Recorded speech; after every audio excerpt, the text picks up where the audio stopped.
Hello to you. Bienvenue les amis dans un nouvel épisode de La Cloche en compagnie de Ali de Catch Club, monsieur 100 000 abonnés.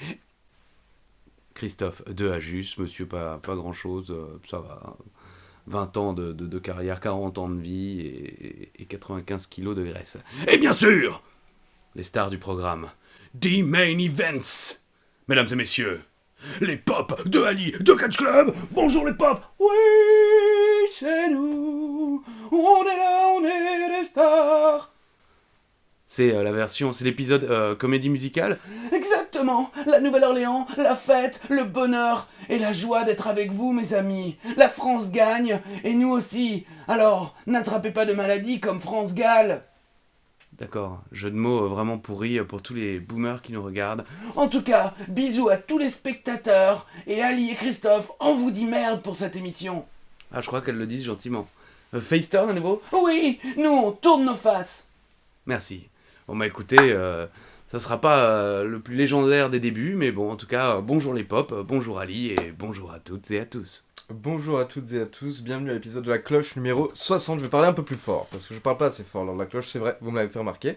Bah oui, mais ça dépend de l'heure aussi. On va faire une petite parenthèse tout de suite. Oh purée, qu'est-ce qui s'est encore passé ? Au week-end dernier peut-être juste. Comme Qu'est-ce on qu'il y est, a eu en, le week-end dernier ? on est en semaine post-pay-per-view, les gens aiment bien toujours avoir une ou deux petites réactions du commentateur francophone. C'est vrai, ils s'en Quand foutent même. les gens. Ah, ils demandent dans les Mais commentaires. c'est pas vrai, j'ai vu aucun commentaire où les Une gens... ou deux questions, rapidement, est-ce que ça s'est bien passé cette fois-ci ? Écoute, ça s'est bien passé. Nous avons changé de tactique. Enfin, quand je dis nous, c'est la WWE.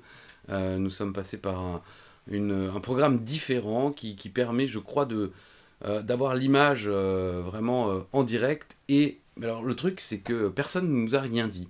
Donc, je suppute qu'il n'y a pas de décalage. Je ne suis pas allé vérifier, j'ai trop peur. Et je n'aime pas réécouter les shows comme ça en direct. Je n'arrive pas à me réécouter. Donc, je ne sais pas. Mais voilà, la WWE a mis en place un nouveau programme. On a fait des essais longs. Le dimanche, Alain était tout seul. Alain, non pas l'autre, là, le dessert suisse italien, là, je ne sais pas trop, qu'on embrasse malgré tout. Hein. Il faut bien qu'il soit un petit peu relevant, qu'il ait de l'importance, quoi. Non, mais Alain Ichterz, mon ami d'enfance, de maternelle, était tout seul sur Wrestling Clinic. Il voulait que je l'accompagne. Mais j'ai bien fait de lui dire non, parce qu'on a fait des essais de 20h15 à environ minuit. Oui. Alors ça n'a pas été, il y a des moments où j'étais seul devant mon ordi, je m'étais commandé un kebab. C'est ma nouvelle, c'est mon nouveau truc, je me commande un kebab à chaque pay-per-view, c'est un hommage à Mathieu Coty. J'ai cru qu'il allait à chaque fois que j'ai rien à faire. Ah ouais, non, bah toutes les 15 minutes, un kebab. Bam. Ah non, mais Uber Eats, ils explosent. Donc non, mais chaque pay-per-view, je m'offre, j'en mange plus. Avant, j'en mangeais très souvent quand j'habitais à Paris, mais bon, bref, donc voilà.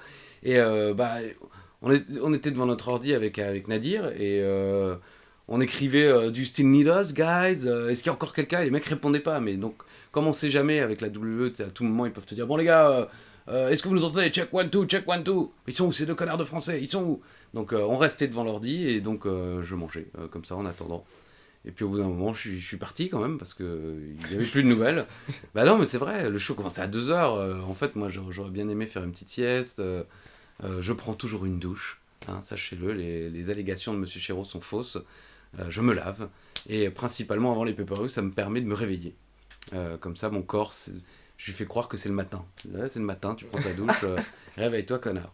Et donc voilà, au bout d'un moment, bah, je suis parti, je suis allé m'allonger une petite demi-heure sans vraiment dormir, mais voilà, en mettant une vidéo et en attendant que ça se passe. Et puis c'est arrivé. Et oui, le show s'est bien passé. Après, je vois bien sûr ici ou là la frustration, mais en réalité, finalement, le show était plutôt de qualité. Après, sûr, il y a des choses qu'on peut largement critiquer, bien sûr, des choses qu'on peut ne pas aimer. Je pense évidemment à Alexa Bliss, Shayna Baszler. Tout le monde n'est pas forcément fan de ce genre de choses. Je suis pas non plus le premier fan. Mais par contre, dans le ring, on peut pas dire. Je veux dire, Drew McIntyre ne laisse jamais tomber. Le mec, s'il peut s'arracher une jambe, un pied, il le fera, quoi. Le gars, il se dit, si je peux m'exploser la gueule, j'y vais. Mais voilà, les deux Hell in a Cell match, j'ai bien aimé. Ils étaient de qualité, ils étaient appréciables. De toute façon, Bayley, c'est pareil. Lorsqu'elle est dans le ring, c'est souvent quand même assez sympa. Bianca Belair aussi. L'alchimie était là. Bobby Lashley, McIntyre, bon bah la fin.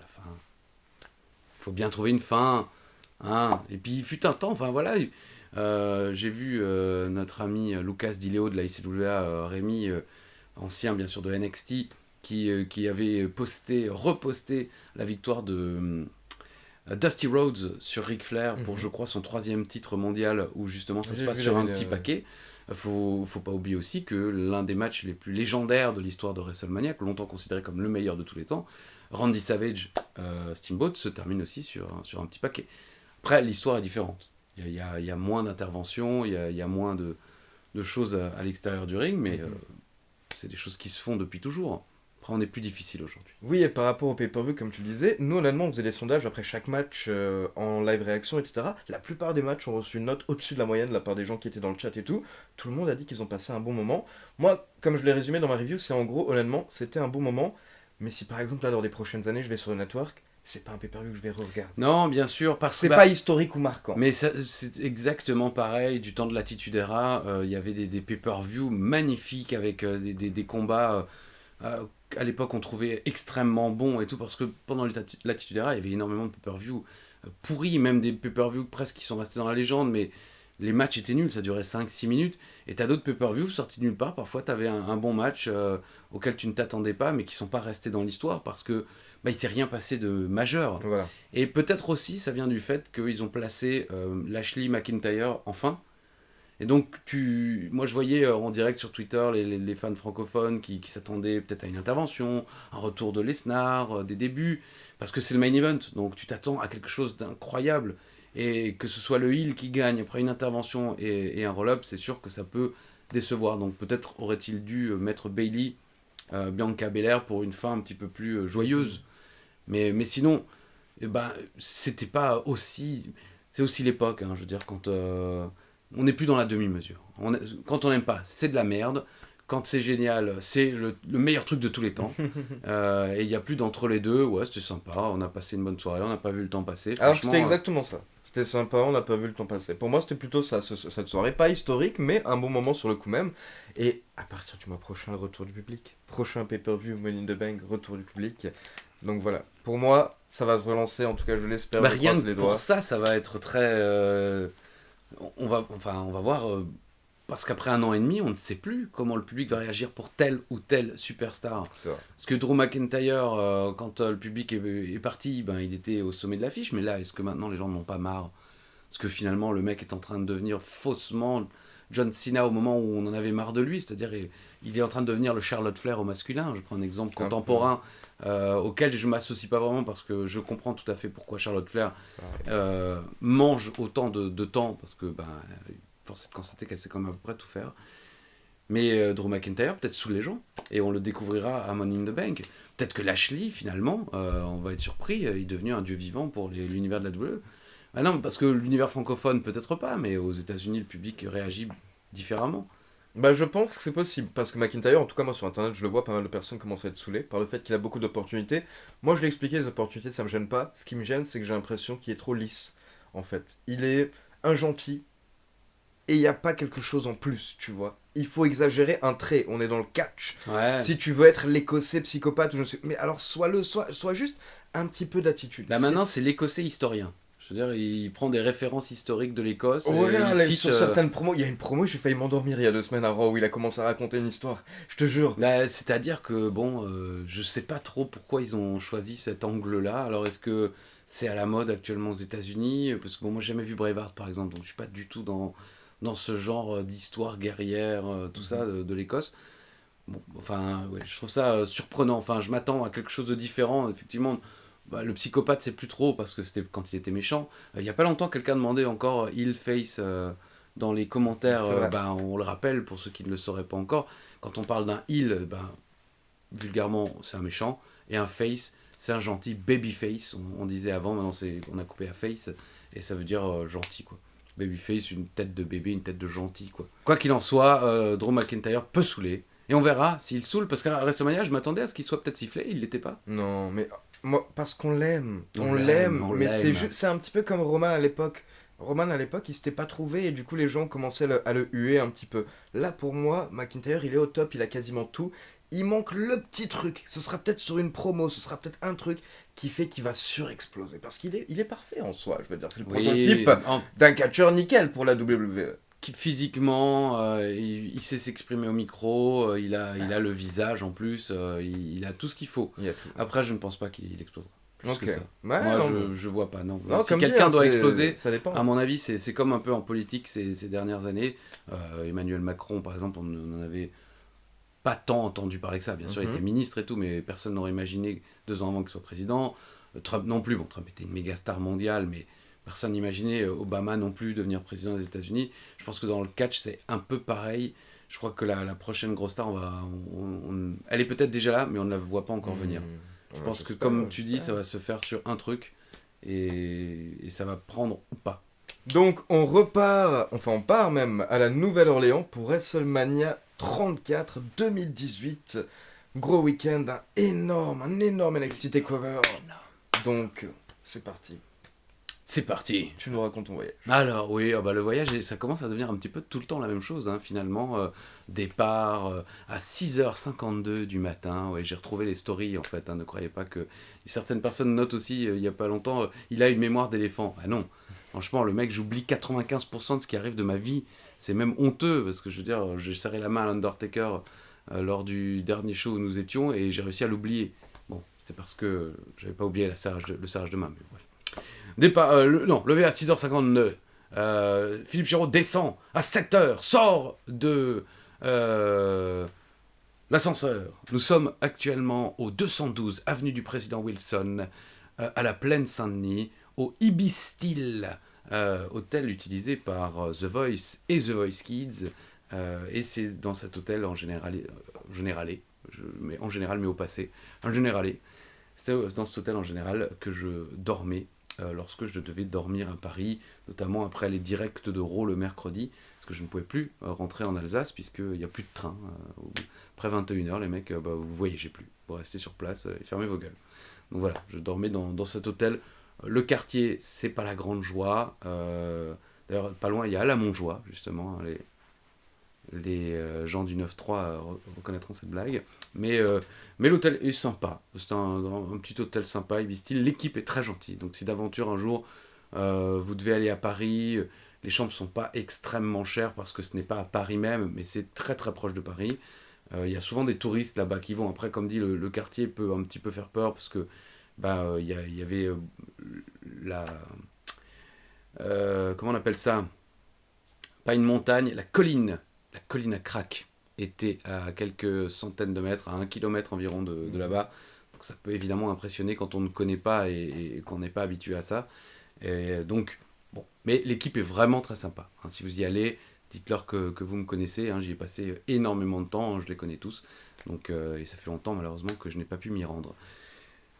On se casse, voilà, bam, on prend le cab, le taxi, on va direction de l'aéroport bien sûr. J'avais oublié, mais on a fait une étape par Charlotte, en Caroline du Nord, donc je crois que c'est la première fois de ma vie, moi, que j'allais à Charlotte. Alors, on n'est pas resté longtemps, forcément, puisque c'était une escale, mais voilà, ça fait toujours plaisir de se dire, tiens, on va à Charlotte, North Carolina, ouh, voilà. Bon, j'ai pas trop de souvenirs du vol, hein, je crois que ça se passe plutôt bien. Et on arrive à la Nouvelle-Orléans. Et là, ce qui est sympa, l'aéroport de la Nouvelle-Orléans n'est pas trop grand. Et tu arrives et direct. Comme souvent, mais ça dépend principalement des villes, parce que quand tu arrives à New York, non. Mais à la Nouvelle-Orléans, c'est suffisamment petit pour que, à l'arrivée, boum, WWE partout. Il y a des. Je sais pas comment on appelle ça d'ailleurs, des cartons. Qui font le tour du plafond, des choses comme ça. On me voit monter l'escalator avec des superstars de la WWE affichés derrière. Vraiment, tu sais que voilà, tu es là pour un week-end de WrestleMania. Et ça, c'est toujours plaisant parce que tu arrives dans la ville où tout va se passer finalement. Est-ce que tu es arrivé Non. Ah non, voilà. Non, Tu es arrivé par où? vols, Où êtes-vous arrivé? Donc bien entendu, Yann et moi, on partait pas de la même ville, donc on n'a pas eu le même vol aller, mais on est arrivés tous les deux à Houston. Houston, Texas, bien sûr. Houston, Texas, donc je crois que c'est environ 2 heures et demie de la Nouvelle-Orléans. Ok. Donc voilà, on avait un petit road trip à faire, à l'aller au retour. Ah, voiture. En voiture, ouais, Yann avait loué une voiture. Donc on avait la voiture sous la main pendant tout le week-end, ça c'était cool. Ah oui, c'est sympa. Après, ça, c'est parfois un peu handicapant aussi. Bon, Yann, il s'en fout. Il n'est pas du genre à boire de l'alcool. Mhm. C'est vraiment très rare. Donc, il est toujours apte à conduire. Mais après, c'est vrai que ça peut aussi, surtout à la Nouvelle-Orléans, si tu veux un peu faire la fête, avoir une voiture. Puis Yann, je sais qu'il habite pas toujours. Enfin, il cherche en dehors de la ville pour évidemment économiser. Donc, c'est pareil. Tu peux sortir un peu le soir. Mais après, bah, il faut penser à rentrer. Donc, Pas faux. il y a un peu ce truc chiant. Il y a ce côté-là, il faut trouver à se garer. Non, c'est clair. C'est bon, après nous, on réfléchit pas avec Philippe à ce genre de choses, puisque on nous, entre guillemets, on nous impose d'être dans tel ou tel hôtel, à tel ou tel endroit. Il y a des shows où là, on est dans la ville de la Nouvelle-Orléans, l'hôtel est dans la ville, mais il y a des shows où la WWE nous avait mis dans des hôtels, mais vraiment en dehors de la ville, comme ça se fait en France aussi. Par exemple, bah, si vous avez si pour le boulot vous venez bosser à Paris, bah, votre entreprise vous mettra peut-être à la Plaine Saint-Denis. C'est pas très très loin, mais si vous devez parcourir tout Paris pour aller bosser, ça peut vous prendre énormément de temps. Et ça nous est arrivé dans certaines villes où on était vraiment des hôtels où il n'y avait rien autour. Mais vraiment, absolument aucune ville. Tu pouvais marcher pendant 10 minutes, tu trouvais aucun magasin, rien du tout. Enfin, t'étais coincé, quoi. Non, moi, les deux petites remarques que je voulais faire par rapport au Texas, forcément, c'est que ça m'avait fait rire, je crois que je l'avais déjà raconté. On arrive, Yann avait déjà tout loué, donc c'était une petite voiture de ville qu'il avait louée, je crois, et on nous a donné un 4x4 énormissime. Et donc quand Yann a regardé la personne en lui disant mais on est deux, on veut une petite voiture pour une semaine, il fait It's Texas. Sa réponse c'était littéralement Oh, it's Texas. Et la deuxième chose, je sais pas si d'entre vous sont plus habitués à aller aux États-Unis, moi c'était la première fois depuis plus de 10 ans, je crois, et je m'y connais pas, j'ai jamais roulé là-bas. L'état des routes aux États-Unis, catastrophique. Ah oui? Après, je sais pas, ça doit sûrement être différent aussi, état par état. Oui, voire Euh, même peut-être comté par comté, parce que ça m'a jamais choqué, c'est Ah, mais vrai. alors là, au Texas, c'était une catastrophe. Des pneus crevés à droite, à gauche, des nids de poules, on appelle ça. Ouais, oui, oui, des Partout, trous. des trous, quoi, mais partout. Comme si littéralement il n'y avait pas d'entreprise qui s'occupait du Ah, maintien mais de l'autoroute. je pense qu'en l'occurrence, c'est les États-Unis, donc effectivement, C'est c'est possible. pas. Enfin, les gens font des économies à tout va. Enfin, Mhm. je me remate un peu les Parks and Recreation, je sais pas si tu as déjà regardé. Ah, une de mes préférées. C'est actuellement sur Amazon Prime en l'intégrale. Et bah, Swanson, Bien, qui un veut à jeu. tout prix faire des économies, qui prend pas de secrétaire au début de la série parce qu'il veut pas dépenser, parce que lui il est pour le capitalisme et absolument pas pour le côté Gouvernement gouvernement, l'argent public fédéral, finalement. etc. Voilà. Donc c'est possible effectivement qu'ils laissent leur ville. Puis ils ont tous des gros 4x4, des grosses bagnoles. Ah, Donc je donc pense ils que s'en c'est. foutent. Voilà, les nids de poule pour un 4x4, la roue elle s'en fout quoi. Mais oui, non, c'était la seule petite chose qui m'avait étonné. Voilà, petite précision. Bon, bah en tout cas, nous on arrive. C'était pas le même hôtel que la fois précédente, dans un sens tant mieux, puisque à l'époque on avait dormi dans la même chambre avec Philippe. Hein. Pas dans le même lit, mais enfin la chambre était suffisamment petite pour que j'entende ronfler Philippe et Philippe m'entende rentrer à pas d'heure. Donc là, au moins, on avait chacun notre chambre. L'hôtel était assez sympa. Franchement, je ne me souviens plus duquel c'était, mais voilà, je sais que le 6 avril, nous avions rendez-vous au Hyatt Regency de New Orleans, Louisiana, pour une série d'interviews avec un piano dans l'entrée où nous ont rejoint Lucas et Michele, nos camarades italiens que j'embrasse fort. Hein. Je sais que Lucas surveille toujours si on dit des trucs sur lui. Donc Lucas Saligo, on te retrouvera Lucas. On va voir s'il a compris.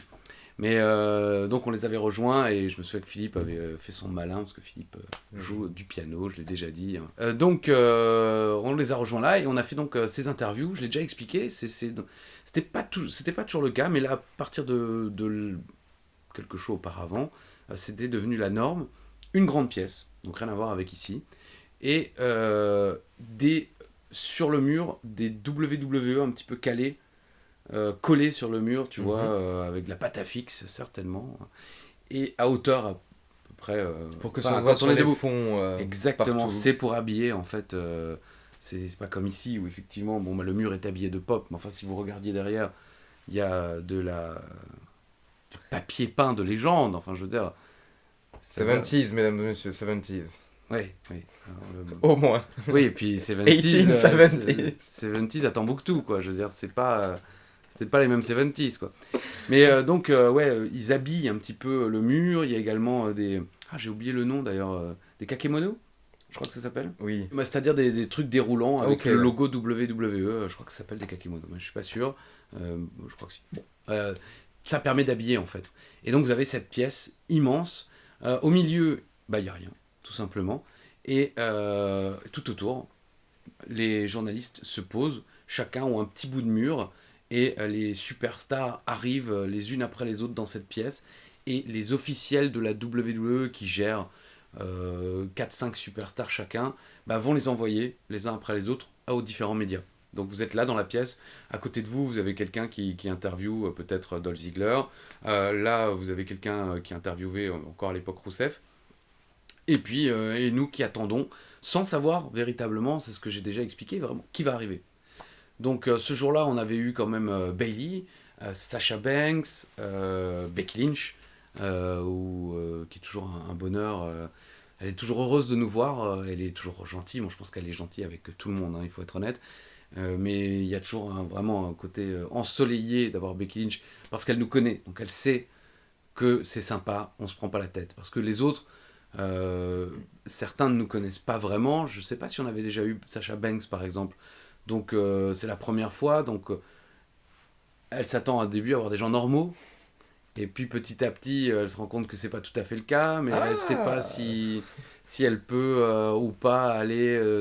Donc parfois ça déstabilise certaines superstars qui s'attendent pas forcément à notre manière de fonctionner avec Philippe, le fait qu'on se parle mal mutuellement, enfin surtout moi, vu que je suis un peu plus facile en anglais que Philippe. Donc ça les surprend aussi. Je sais que Bailey enfin, était encore toute sympa, toute joyeuse. Aujourd'hui, évidemment, avec son personnage, elle peut un petit peu se lâcher plus et être différente. Puis nous avions eu Jinder Mahal également, Jinder Mahal qui, si je ne me trompe pas, se bat pour le titre des États-Unis. Oui. À la Dans un surprise match à générale d'ailleurs, remporte le titre des États-Unis. Spoiler lors de ce WrestleMania. On avait également eu Shinsuke Nakamura. C'est le jour de l'incident où je veux lui dire arigato gozaimashita et que je lui crache à la gueule. Et je suis vraiment, enfin, je suis triste, quoi. Et enfin, tu te rends compte, 3-4 ans plus tard, j'aurais pu le tuer. Avec C'est le ce que Covid j'allais et dire, tout, heureusement que c'est à l'époque. Voilà, ça Mais passe. bon, déjà, pour un japonais, où là-bas, C'est ça vrai. fait quand même pas mal de temps, bon, c'est plus les Chinois. Mais au Japon aussi, quand même, hein, Un il peu pourrait les y être masques, allé oui. bah, un petit peu plus tard que là, mais avant tout ce bazar, il y avait quand même déjà des gens masqués, parce que c'est vrai qu'il y a des pics de pollution, notamment à Tokyo, comme une ville assez dense, et puis lourd. Mhm. Puis il fait très lourd à Tokyo l'été, donc il y a des pics de pollution. Mais bref, donc voilà, j'ai craché à la gueule de Shinsuke Nakamura Shinsuke. D'où le heel turn à WrestleMania. C'est vrai. Donc ça, c'était le 6, grosse journée Ah, puis il d'interview. y avait aussi quand même Breeze and Go. Oui, Breeze and Go, toujours sympa. ils sont cool. Oui, et sont Fandango, tellement- pareil, il fait partie de ceux qui. Il m'a pas oublié, en même temps, c'est normal. Hein, je pense qu'il a pas fait tant de presse un peu tout seul à travers le monde. Parce qu'il y a des superstars voilà, qui ont déjà fait le tour du monde et qui sont habitués à être envoyés aux quatre coins du monde. Fandango, à mon avis, ça doit être une des seules fois où il a été envoyé à l'étranger, non pas dans le cadre d'une tournée, mais justement faire la promotion d'une future tournée. Et là, on était allé à la Tour Eiffel, on avait fait un pas de danse sous la Tour Eiffel. Donc je pense que pour lui, c'est quand même un souvenir de vie.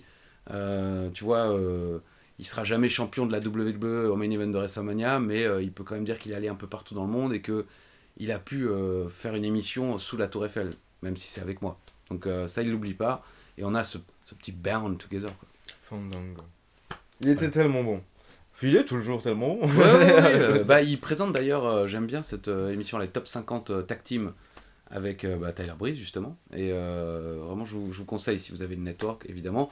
Et c'est vrai que quelqu'un a fait remarquer, je voulais quand même le dire au moins une fois, Vice français a mis en disposition sur MyCanal la saison 3 de Dark Side of the Ring. Mhm. Et donc c'est toujours sympa, c'est légal. Pas besoin de se faire chier à trouver un lien ou autre. Alors je sais, certains me diront que c'est très facile à trouver, tant mieux. Mais là en plus c'est sous-titré. Mhm. Donc vous pouvez avoir la VF si vraiment vous n'aimez pas les sous-titres. Il y a la VF aussi qui est dispo. Et les sous-titres pour permettre, même moi, hein, ça me fait toujours plaisir d'avoir les sous-titres parce que bah, parfois il y a quand même des expressions qu'on ne maîtrise pas, qu'on entend tout le temps, dont on pense, enfin qu'on comprend, mais sans forcément avoir les mots pour les traduire. Et là, traduit par des vrais traducteurs, bah, on se dit ah oui c'est vrai, on peut utiliser ce mot-là. Voilà. T'as commencé à regarder un petit peu? Ah oui, j'ai tout regardé. D'accord. Non, non, je sais pas s'ils ont mis toute la saison, mais j'ai regardé tous les épisodes dispo. Il y a l'Ultimate Warrior, il y a Brian Pillman en 2 épisodes, Mhm. c'est ça.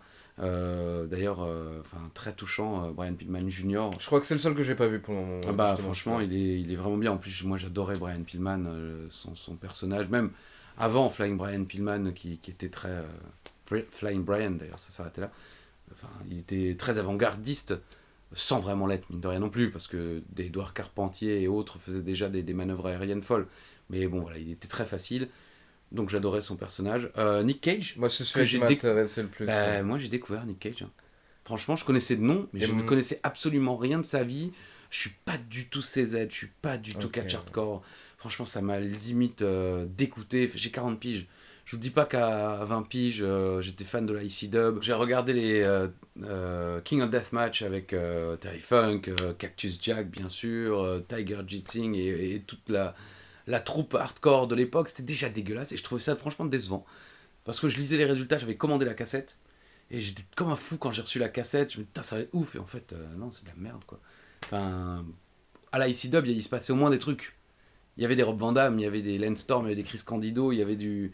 C'était enrobé de bons catch, Mhm. le côté hardcore. King of Deathmatch, bon voilà. Mais j'étais aussi fan de la FMW. Atsushi Onita, le Gladiator, Mike Awesome, Hayabusa. Mais c'est pareil, c'était plutôt bien enrobé. Mhm. Il y avait quand même de belles actions. Et les matchs explosion étaient impressionnants, contrairement à d'autres. Non, mais voilà, bref, non, Nick Cage.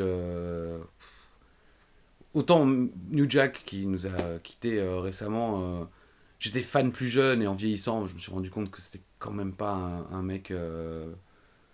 Voilà, c'était pas un bon exemple. Oui, non, Hein, pas on s'en forcément. doute un peu, mais je veux dire, en plus quand on sait il a rejeté sa fille ou son fils, Son fils qui qui est est. devenu sa fille. Voilà. Mais voilà, on se dit, enfin, mec, tu travailles dans le catch, enfin, tu peux peut-être faire preuve d'ouverture d'esprit. Oui. Enfin, moi, je suis toujours parti de ce principe-là. On est du monde du catch. Si, vu dans quel business on bosse, on n'est pas un peu ouvert d'esprit, c'est qu'on n'est pas forcément dans le bon business. Bon, mais bref, chacun a le droit d'avoir son avis. Voilà, New Jack, bof, Nick Cage, Bah, pareil, bof. moi, je veux pas. Je me suis déjà fait critiquer, du coup, j'en parle plus du tout sur Twitter, mais enfin, moi, je comprends même pas ce qu'il fait dans le monde du catch. Et je trouve que ce Nick reportage. Cage. Oui. Et je trouve que ce reportage, honnêtement, le reflète, quoi. Quand tu l'entends parler, quand tu entends sa mentalité, la manière dont il veut faire mal à David Arquette, alors que le pauvre, Enfin, c'est du catch! Ouais, mais C'est du catch! mais c'est le gars, c'est le mec, il est marque pour lui-même, Ouais, comme disent ouais, les ouais. Américains, et c'est Et du moi, New j'aime pas Jack. ça. Moi, j'aime pas Bah ça. justement, bah non, parce que c'est tout le principe du catch, c'est la sécurité. Bah oui, quoi. Et on peut détester David Arquette pour mille raisons et avoir détesté son run à la WCW et tout ça, mais le gars vient, il met des conditions, après on les accepte ou pas. Je sais que visiblement il a dit qu'il voulait pas être coupé, le gars le coupe. Après, je pense que David Arquette en rajoute un petit peu avec le slicer, enfin, Hmm. parce que je savais même pas que ça se faisait, le slicer. Je me souvenais de l'époque où Bubba Ray Dudley le faisait, je crois, sur le front, mais le côté dans la bouche et tout, enfin, bref. Ouais, moi, c'est pas mon truc. Ouais. Après, si vous aimez, si vous appréciez et que c'est fait entre adultes consentants, avec plaisir. Mais moi, c'est pas mon truc. Non, Voilà. bref, en tout cas, Dark Side of the Ring est Grosse parenthèse. disponible Non, ouais, non, mais c'est en vachement. ligne et il y a beaucoup de bons reportages. C'est sympa à regarder. On apprend des choses et oui, il y a aussi Dynamite Kid. Oui. Avec l'affaire Rougeau, Jacques Rougeau qui est interrogé. Ça a été une bagarre célèbre de l'histoire du catch, comme Sid contre Arn Anderson, où je crois Sid avait poignardé avec des ciseaux Des Arn ciseaux. Anderson, et Arn Anderson avait voulu se défendre, je crois, avec une raclette à. Je me souviens plus des détails, mais c'était En très tout connu. cas, à il y l'époque. avait beaucoup de sang. Beaucoup, Ah ouais, beaucoup c'était de assez sang. dégueulasse. Bon, bref.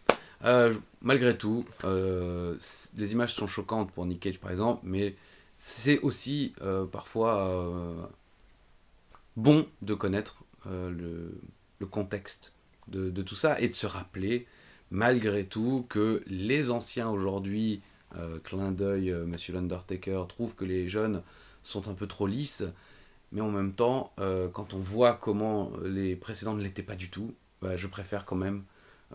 Tu vois, je préfère Xavier Woods, qui joue aux jeux vidéo, qui a une famille, qui fait des études, et qui, en plus, dans le ring, est super bon, plutôt que effectivement les Dynamite Kids et les autres qui se prenaient totalement au sérieux, qui avaient l'impression d'être les plus grands badass du monde et qui avaient l'impression de révolutionner la Terre, alors qu'en réalité, bon, bah, c'est que du catch, quoi. Faut revenir un peu...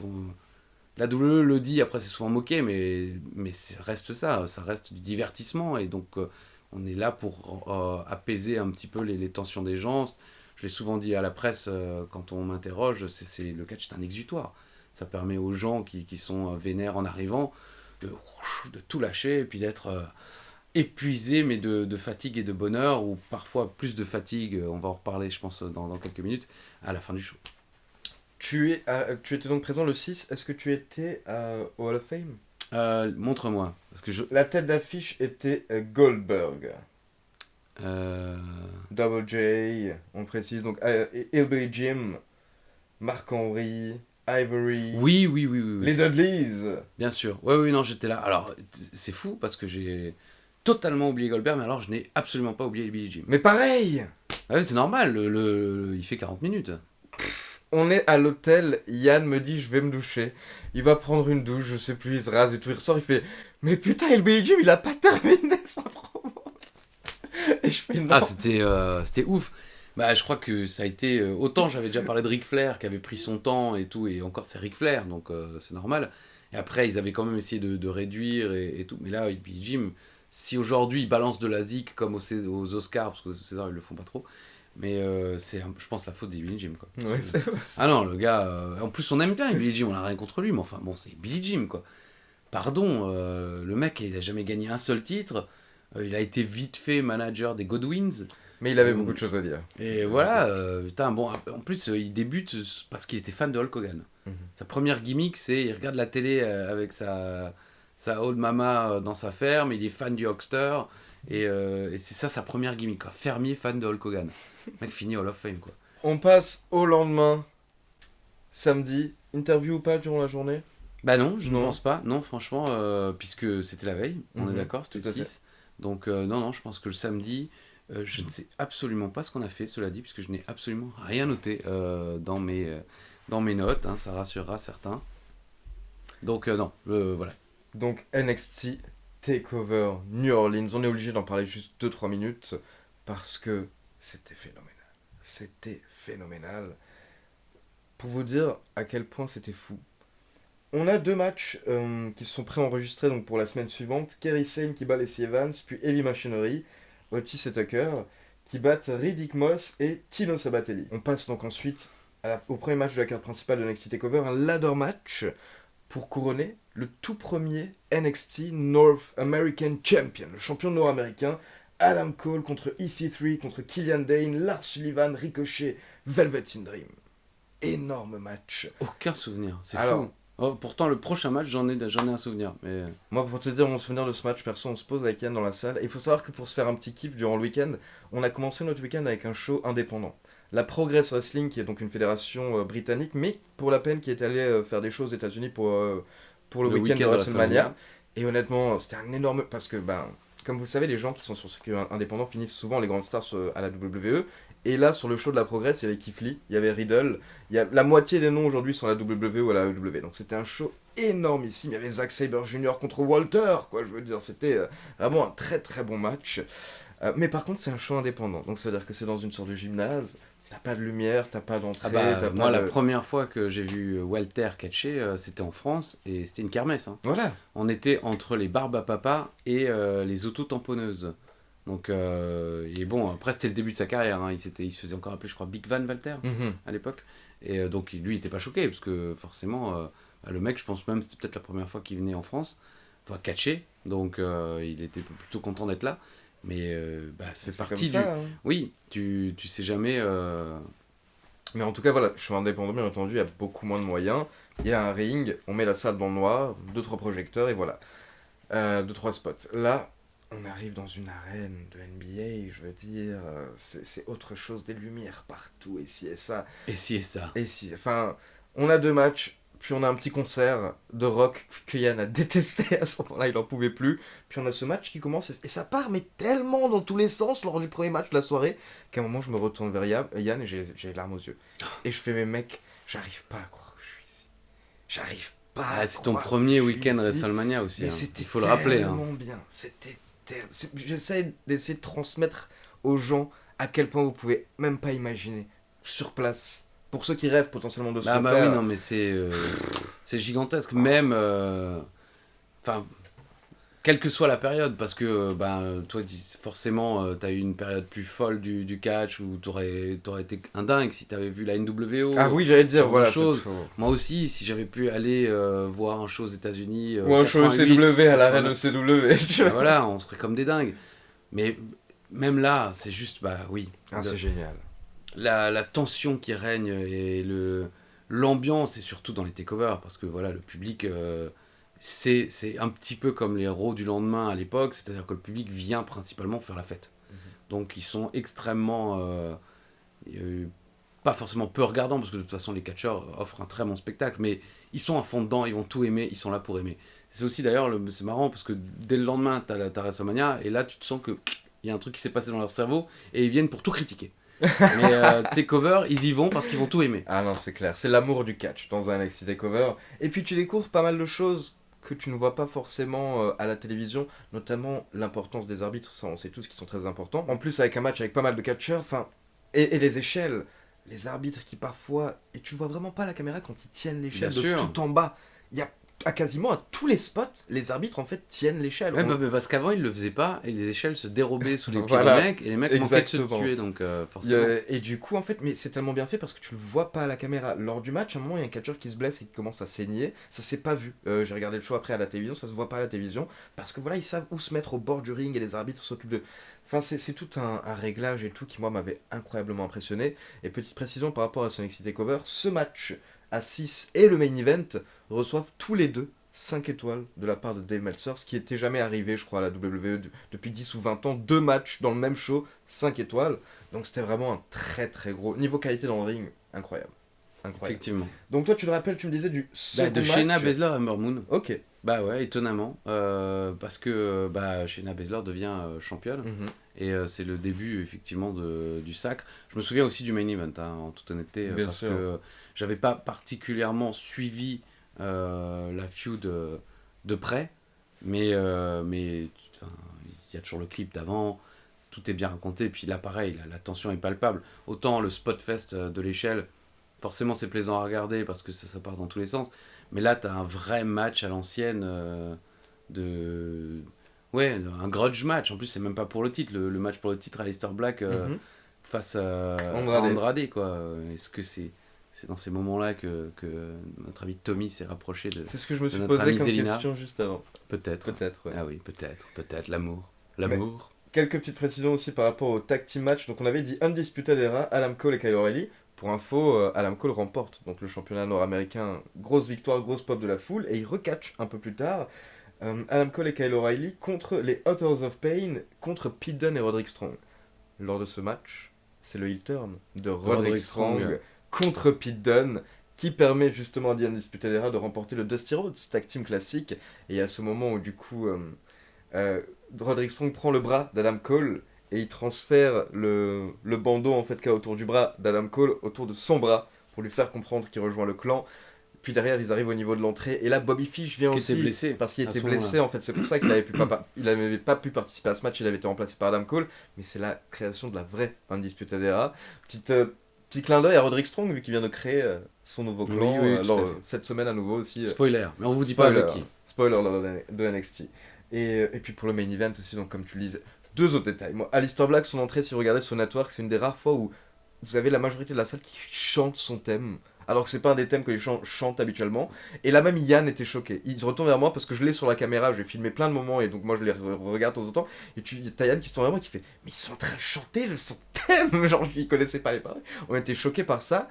Et lors du main event, l'entrée de Tommaso Ciampa sans thème, justement. Ah. Ciampa fait l'entrée du heel la plus belle. Il a pas besoin de musique. Il était tellement détesté à ce moment-là qu'il arrive, il se fait huer et puis derrière que des chants. Des fuck you Ciampa, des yes. Oh là là, c'était une hit inimaginable. Les 2 catcheurs qui détruisent le ring, qui se détruisent. Ah oui. Un monument. C'était potentiellement le plus beau match de leur rivalité. 37 minutes le main event. Mais oui, on va pas passer trop de temps, bien entendu, sur NXT Ah bah ça TakeOver. fait déjà 4h30, hein. Mais on peut vous le conseiller Non, parce oui, que... oui, bien sûr, bah, comme beaucoup de takeover. Après, c'est vrai que celui-là, bah, ce Gargano Ciampa. Mais phénoménal. la feud est à regarder, hein, j'admets. Hein, j'ai pas forcément regardé tous les matchs, mais ça fait partie des feuds légendaires de la WWE qui, malheureusement, bah, à mon avis, aurait peut-être dû se passer dans le main roster, mais ça se serait sans doute pas passé pareil. Donc, tant mieux que c'était NXT. On passe au lendemain, le 8 avril 2018, WrestleMania 34. Arrivé début d'après-midi pour vous, comme d'habitude. Fin de matinée. Fin de matinée, en général 11h, tout simplement. Honnêtement, pareil, j'ai plus beaucoup de souvenirs de la journée, mais j'ai envie de dire classique. C'est là quand même que tu te rends compte que tu es un C'est sacré la routine privilégié. maintenant. Bah oui, c'est ça, t'arrives à WrestleMania, bon bah tu vas bosser, c'est du classique, c'est du WrestleMania. Et puis c'est le retour, non pas à la maison, mais c'est là où on est allé la première fois, tu vois, le Mercedes-Benz Superdome. Et je me souviens par contre quand même en arrivant m'être dit, ah bah ouais, oui. Enfin, ça m'est revenu. Je me suis souvenu des couloirs, du côté gigantesque, parce que on en a fait après des shows dans des endroits gigantesques aussi. Mais là, c'était la première fois quand on y est allé pour WrestleMania 30, et j'avais été surpris, je vous l'avais dit, par Brock Lesnar sur sa voiturette de golf et ce genre de choses. Enfin, c'est des choses c'est des images qui te restent gravées dans la tête, quoi. Et quand après, toi-même, tu peux être conduit sur la voiturette de golf par notamment euh, Tom Junior, Tom Carlucci Junior, par exemple. Enfin bon, c'est fou de se promener dans les vestiaires et t'es la voiturette de golf, puis tu regardes les superstars à côté. Ça va. Bon, il me répond pas, mais ça va, ouais, ça va. Ça va, ça va. Christophe Algius. Bon, c'est pas la peine de me faire. Oh, oh, oh pardon. Parfois, il nous faisait des dos. Non, mais voilà. C'est le souvenir principal que j'ai de ce début de journée. C'est d'arriver dans un endroit finalement que je connais.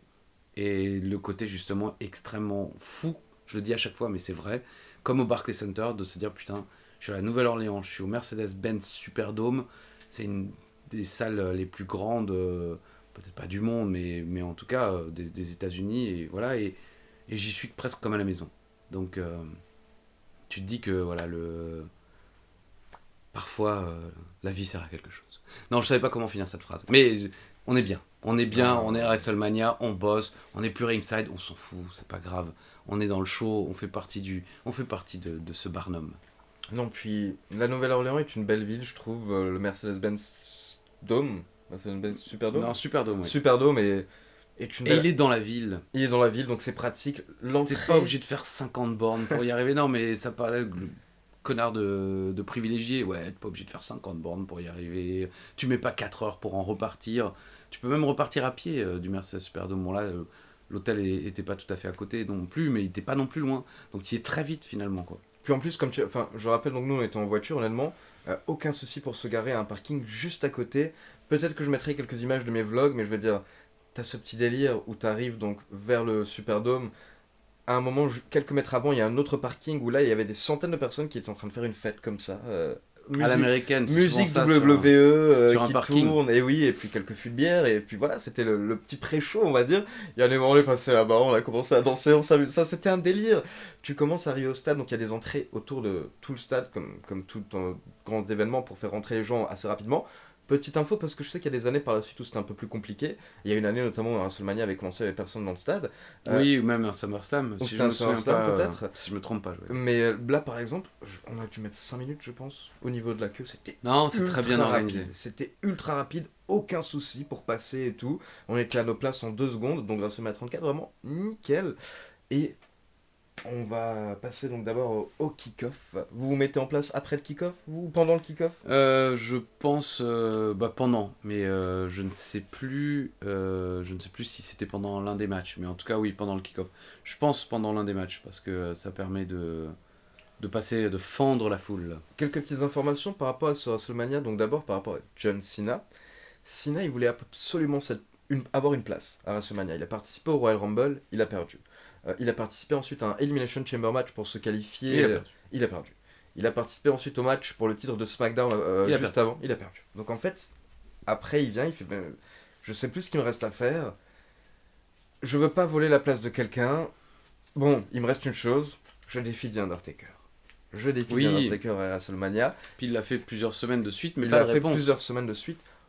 Aucune réponse de la part de The Undertaker jusqu'à WrestleMania 34. On ne sait pas ce qu'il fait, on ne sait pas où il est, on ne sait pas qu'est-ce qui se passe. Là, il nous serrait la main. Il Il était en train de se laver la main parce que il était trop, voilà, donc derrière vous vous imaginez, trop il ému. faut des jours pour s'en remettre, mais du coup il ne répond pas à John Cena, donc John Cena explique qu'au final il ne souhaite pas prendre la place d'une autre superstar qui s'est battue durant toute l'année, donc il va assister à WrestleMania en tant que fan. Ce qui fait que lors du pré-show, lors du kick-off, vous avez John Cena qui arrive, qui check des fans, il a une petite bière en main comme ça, il prend des photos avec les gens, des selfies, et il vient s'installer au premier rang.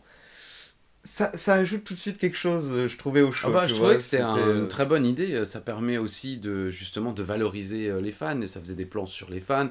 Et puis le côté, effectivement, je pense que même John Cena, je pense que, bon, évidemment, s'il n'est pas dans le show et qu'il est présent, il est dans les vestiaires. Mais ça doit quand même pour lui, plaisant d'être au milieu d'un stade et de redevenir un fan comme il l'a été au départ, quoi. Et franchement, ça se voyait qu'il kiffait parce que du coup, pendant les deux premiers matchs, la caméra n'est pas sur lui et les gens n'arrêtaient pas de venir, selfie s'il te plaît, ci et ça. Mais le gars, il a pris des photos avec tout le monde, il était de bonne humeur, vraiment, il jouait le jeu.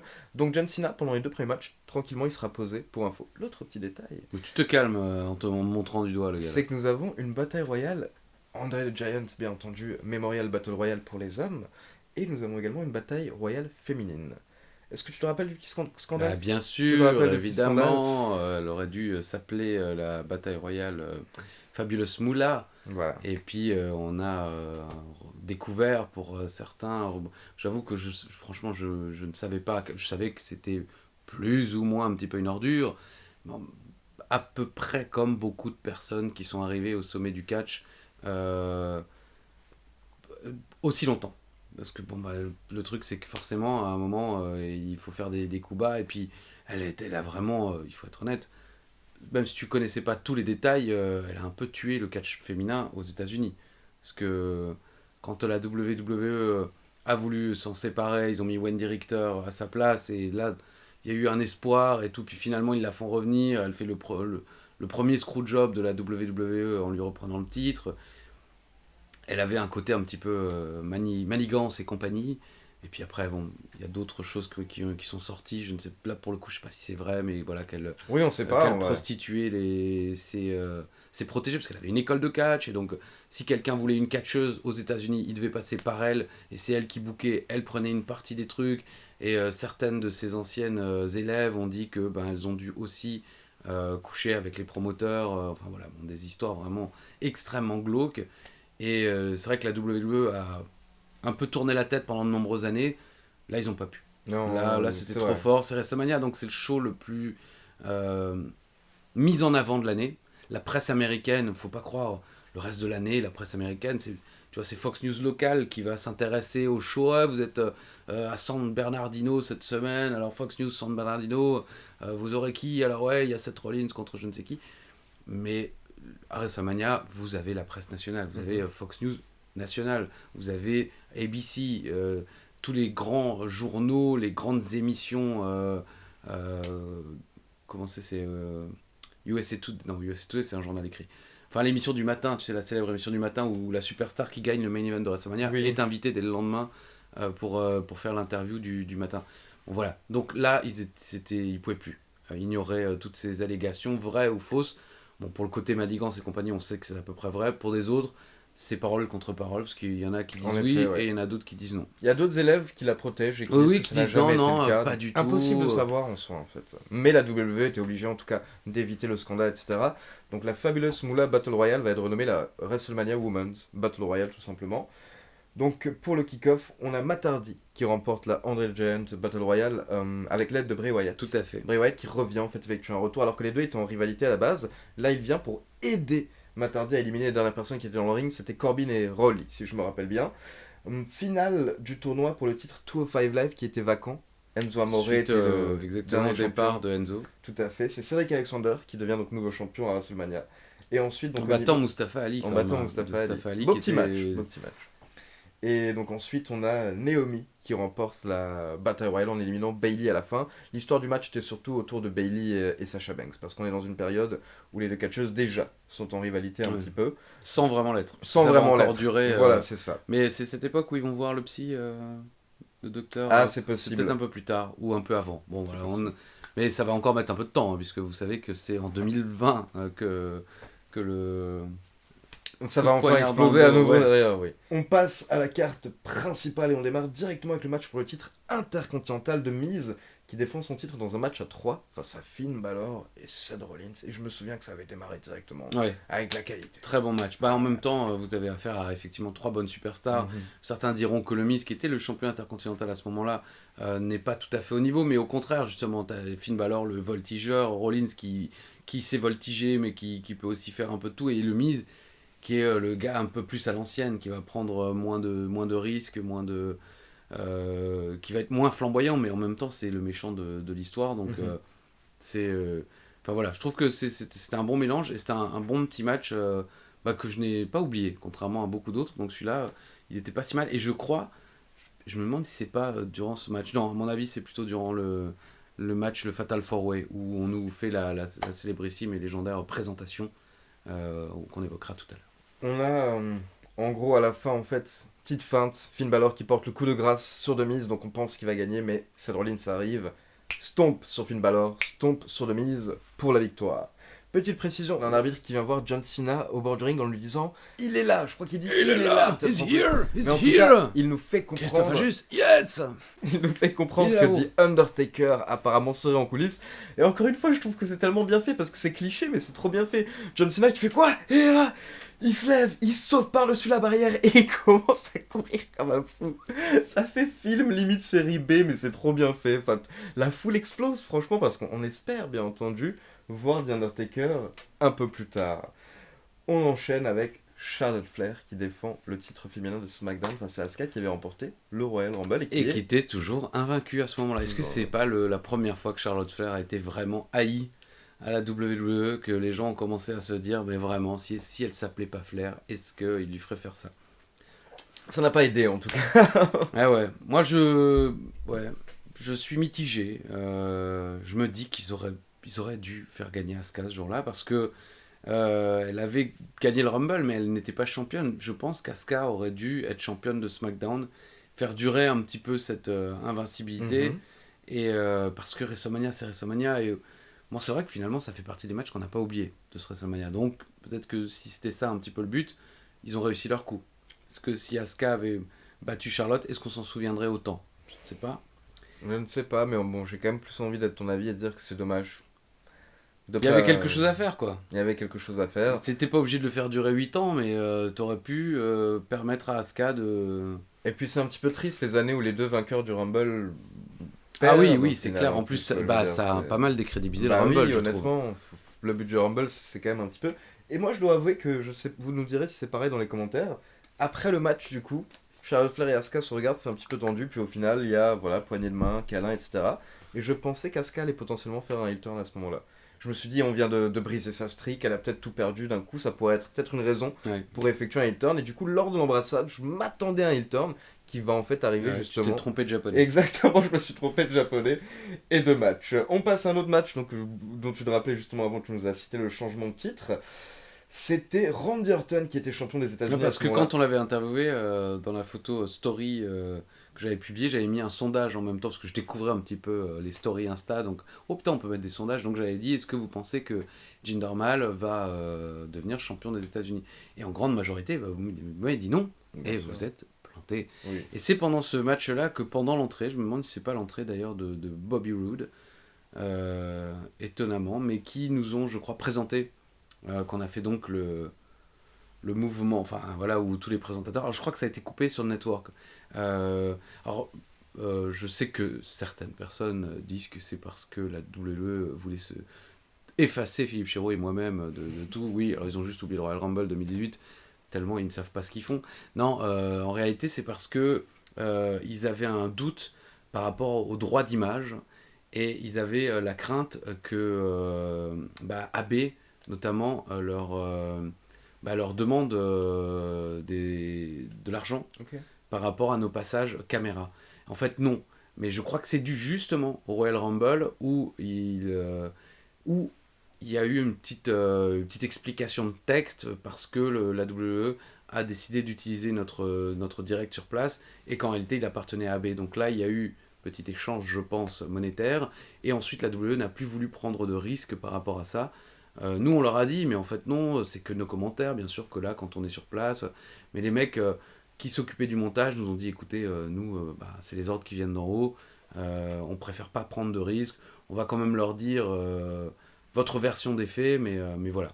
En tout cas, c'était déjà à l'époque, c'était Tom Carlucci avec qui on parlait, Mike Calabrese qui était son assistant, qui est aujourd'hui le responsable, avec qui je travaille tous les mois pour le network. Enfin voilà, on avait eu une très très bonne entente et on a compris, on était un petit peu déçus au début parce qu'on se disait, mais qu'est-ce qui se passe quoi. Même nous, on se demandait si c'était pas contre nous en truc, mais en fait, non, pas du tout. Ou alors ils nous ont menti, mais bon, je pense pas, ils ont aucun intérêt à nous mentir.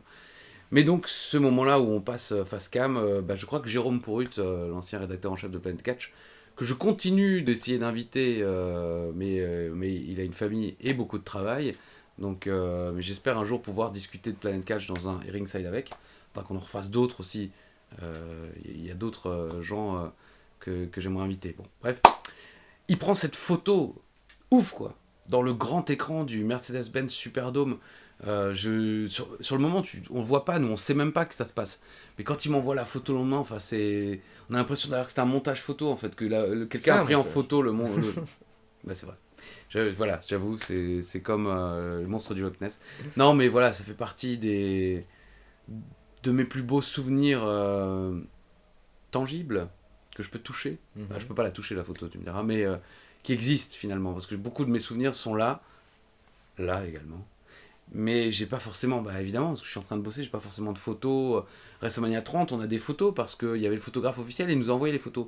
Mais WrestleMania 31, j'ai pas de photos parce que le photographe officiel a pris les photos mais il nous a jamais envoyé. Et donc ça fait partie des. Bah ouais, merde, tu vois, t'étais.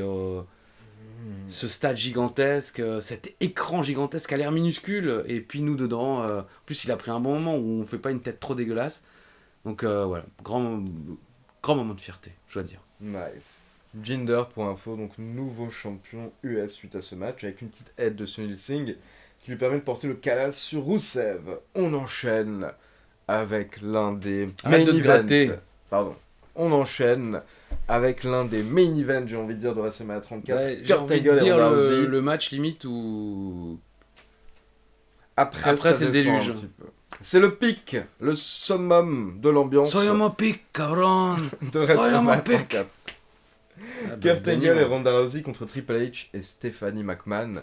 Yann aime bien raconter cette anecdote. Autour de nous, nous on était en section 200 pour info pour mon premier WrestleMania, donc on était assez haut. Il y a des gens qui sont venus, dont un mec vraiment juste à côté d'Yann, il y a un mec qui est venu un petit peu avant le match de Ronda Rousey. Il est resté pour ce match, une fois qu'il est terminé, il est parti. Oui, c'est vrai, il m'avait aussi déjà raconté ça. Ouais. C'est ça qu'on réalise pas, nous, fans de catch. Mais que la WWE, c'est plus grand que juste les fans de catch, et qu'il y a des gens qui viennent vraiment... Enfin, c'est la preuve que la WWE, à ce moment-là, ne fait pas d'erreur en engageant Ronda Rousey. Ah non, c'est clair. Et je veux dire, on est en section 200, on était haut, mais c'est quand même 100 et quelques dollars la place, peut-être limite 200. Le mec, il a payé ça juste. Et c'était pas le seul. Il y a plusieurs personnes comme ça qui sont venues lors du show pour voir Ronda Rousey. C'était une évidence pour la WWE, en tout cas, qu'ils n'ont pas fait une erreur. Ah oui, évidemment. Je pense même qu'ils ont peut-être... ils doivent regretter aujourd'hui peut-être de ne pas s'être assurés qu'elle reste plus d'un an. Parce que... il y avait beaucoup de choses à faire après, des choix de vie, comme l'a dit Ali, elle touche des millions de personnes et des millions de dollars, donc elle n'a pas besoin de se saouler, et puis je sais que le public l'a un peu fatiguée, parce que très vite le public a été un petit peu dur avec elle, et elle était juste là pour se faire plaisir et faire plaisir aux gens, donc je peux comprendre que ça l'ait un petit peu fatiguée, mais bon voilà, en tout cas, étonnamment, putain de match. On s'attendait pas en fait, Kurt Angle plus au sommet de sa forme, Ronda Rousey qui... C'est la première. Ouais, c'est sa première, c'est WrestleMania. Et c'est cette scène-là, on l'a déjà évoqué, quelqu'un nous a mis dans les commentaires, c'est bien WrestleMania, où elle fait un pas en avant et... Oh putain, ah ouais merde, c'est WrestleMania. Et ensuite, et elle y va. Mais donc oui, on pouvait pas s'imaginer que ce serait aussi explosif. Après, Stephanie McMahon et Triple H, ils savent quand même à peu près ce qu'ils font, quoi. Donc c'est normal, heureusement que ce soit un putain de match, mais on pouvait imaginer que ça s'écroule totalement aussi. Je voulais regarder la durée parce que c'est Triple H. Donc oui, quand même un bon 20 minutes. Quand même un bon 20 minutes. Bah, c'est le match le plus long de la carte. C'est le match le plus... Hein, H. Donc c'est le match le plus long de la soirée. Honnêtement, moi je me rappelle juste vraiment le spot. C'est quand Ronda Rousey... Parce qu'on attend tous le moment où elle va commencer à exploser. Elle explose une ou deux fois pendant le match, mais à la fin elle explose sur Triple H. Et donc il y a un moment comme ça où elle fait sa roulade sur lui. Et derrière elle se lève et elle le soulève. Yann m'explose la jambe au moment où ça arrive. Il est en mode... Oh Oh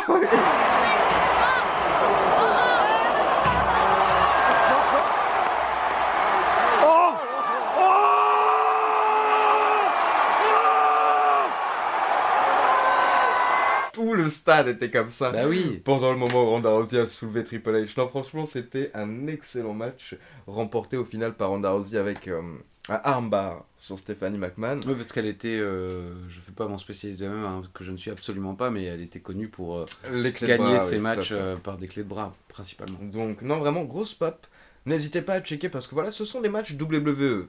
C'est pas une qualité dans le ring incroyable, mais grâce à la storyline, grâce aux éléments, grâce à la foule, c'est le meilleur moment potentiellement de ce WrestleMania 34, avec un autre que j'ajouterai tout de même un petit peu plus tard lors de la carte. Donc on peut citer le match par équipe, les Usos qui défendaient les titres par équipe contre les Bludgeon Brothers et le New Day, les Bludgeon Brothers qui remportent le titre par équipe. Ouais, À ouais. ce moment-là, Bon, WrestleMania. moins de 6 minutes le match. Hein. Oui. Sur le papier, on se disait que ça pouvait peut-être être un match sympa. Finalement, il y a beaucoup de matchs, il n'y a pas beaucoup de temps, même si le show dure très longtemps. Donc ouais, voilà, ils ont pas réfléchi plus loin, quoi. Et étonnamment, le match suivant va durer encore moins longtemps. Ah oui. Car après ce match, nous avons droit à l'entrée de John Cena. John Cena qui fait son entrée. Et il attend. The Undertaker. Les lumières s'éteignent. Et là d'un coup, tadadam, c'est la guitare. Eh, c'est Elias. Tellement bien joué. Enfoiré. Tellement bien joué. Et là, Elias qui fait son entrée mais sous les huées de la foule. À ce moment-là, on attend. C'est fini, on attend tous The Undertaker. Elias vient faire son entrée. Il se moque un petit peu de John Cena. Il est bon, Elias. Charisme, etc. John Cena s'énerve au bout d'un moment, il se débarrasse d'Elias, il attend un petit peu, et personne ne vient. Donc au final, John Cena commence à remonter la rampe, mais il s'arrête au bout d'un moment au milieu de la rampe, comme ça, il se tourne vers la foule en mode triste. Bah oui, mais ça, Genre, il l'a fait tellement de dépité. fois, le mec. Bah ouais, non, mais on a cru... Enfin, combien de fois j'ai fini un DVD ou autre, est-ce le dernier match de John Cena? Est-ce qu'il dit adieu? Il a même déjà posé, tu sais, ses trucs au milieu du Oui, ring. bien sûr. Enfin, merde. Arrête un peu, John. En tout cas, voilà, là il le refait, il sait pas ce qui se passe, il croit qu'il va partir, mais d'un coup, les lumières s'éteignent à nouveau. Et c'est là où tu vois encore une fois la magie de la production et de l'organisation de la WWE, parce qu'il s'est passé quelque chose que j'ai même pas vu en direct, mais que j'ai vu par la suite sur ma caméra. Parce qu'en fait, moi je filmais en grand à ce moment-là le stade, mais bien entendu, et c'est tout l'art du spectacle ou de la magie, vous savez par exemple, de vous faire vous concentrer Oui, regardez à sur gauche. un point alors que c'est à pendant droite qu'il se passe un autre truc. Là, bien entendu, on se concentre tous sur la réaction de John Cena quand les lumières s'éteignent. Et pendant ce temps, sur ma caméra, en fait, j'ai capté le moment où il y a un mec de la sécurité, enfin de la technique, qui vient et qui met à ce moment-là dans le ring les gants et la veste de The Undertaker. C'est tellement rapide, c'est tellement rapide. Genre, les lumières s'éteignent, on est tous sur Cena, et t'as juste un mec, il se lève, il fait... Et il se repose comme ça. 2 secondes. Personne peut le voir à part si t'es dans les premiers rangs, parce qu'on est tous concentrés Oui, sur John aussi, Cena à ce moment-là. comme le dit Ali, justement, vous êtes habitué à vous dire, tiens, s'ils nous font regarder là-bas, Oui. c'est qu'il va se passer quelque Faut chose. avoir le réflexe aussi. C'était souvent aussi pour les interventions. Au début, les gens ne voyaient pas forcément venir les interventions. Après, c'est devenu classique où les mecs sont couchés dans le ring et les gens tournent tout de suite la tête en se disant, ah, bah, c'est maintenant l'intervention. Où il arrive.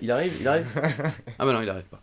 Et voilà. Mais ouais, non, c'était tellement bien joué. Donc, on se retrouve d'un coup avec les lumières éteintes, les gants et la veste de The Undertaker dans le ring qu'il avait laissé justement lors de son match précédent. C'est comme ça qu'il avait quitté le ring. Et là, on a la foudre. Donc, des éclairs qui font exploser, on va dire, les gants et la veste, etc. Et le gong.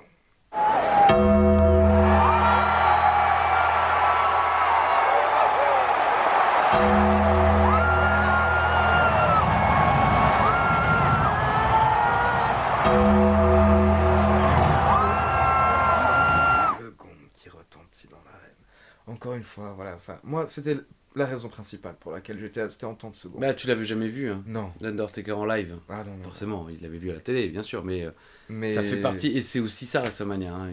Même si c'est 2 minutes 40 de même pas match, en vrai, il n'y a pas de match, mais c'est beaucoup de gens achètent leur billet des mois à l'avance en se disant je veux une entrée du Taker, je veux le gong, je veux cette sensation, quoi.